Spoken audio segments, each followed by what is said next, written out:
Hi, Laura here from LauraDrives.com and Toyota of Bozeman. I've been selling cars for nearly 4 years in Bozeman, Montana, and I want to address an article that AutoGuide.com wrote called What Really Goes On at Dealerships. So, AutoGuide.com, here's what you got wrong. First thing you got wrong was substance abuse.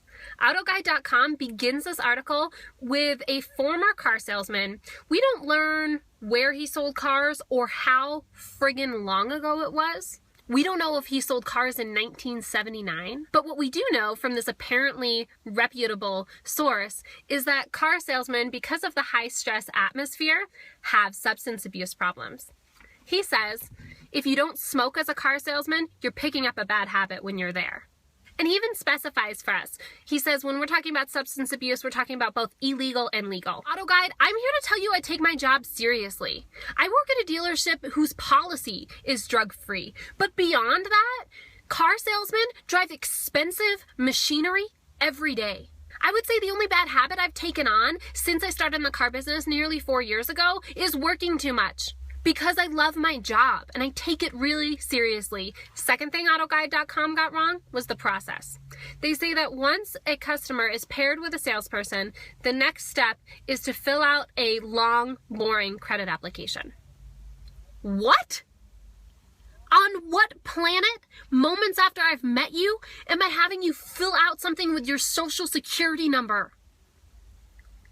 A customer, if I were to ask that of them, would walk out of my dealership so fast, it's not even funny. The real next step is to talk. Do you want to find a car that's better suited for your needs and your lifestyle than the one you're driving?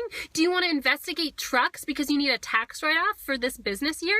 Is your family growing so you need more space in a vehicle? Or are you recently retired and looking for the perfect road trip mobile? Frankly, customers wouldn't stand for this, so I'm really not sure on what planet this former car salesman worked. Third thing AutoGuide.com got wrong was the test drive.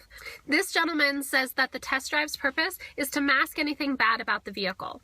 He specifically points to the Dodge Stratus suspension not being so great, but calling it sport-tuned and praising it. Car salesmen have to believe in a product in order to sell it.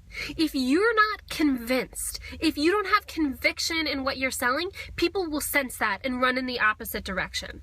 Out of all of the manufacturers, I chose Toyota for very specific reasons, and it wasn't ever anything that needs to be masked by sport-tuned suspension. I want to tell you why I think we make the best hybrid on the market, why Camry is the best-selling car in the United States, Corolla the best-selling car of all time, and what sets the Tacoma apart from its limited competition.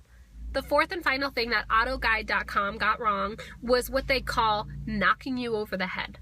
This car salesman talks about his dealership charging extra for the third row in a minivan.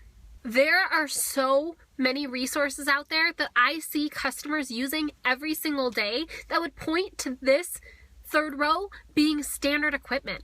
People aren't going to stand for this. They know that they can go and look at invoice pricing. They can look at what other people have bought this same car for very recently in their area.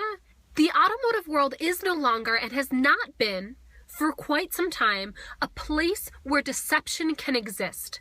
Dealerships don't become successful by lying or mistreating customers. And that's certainly not how salespeople become successful.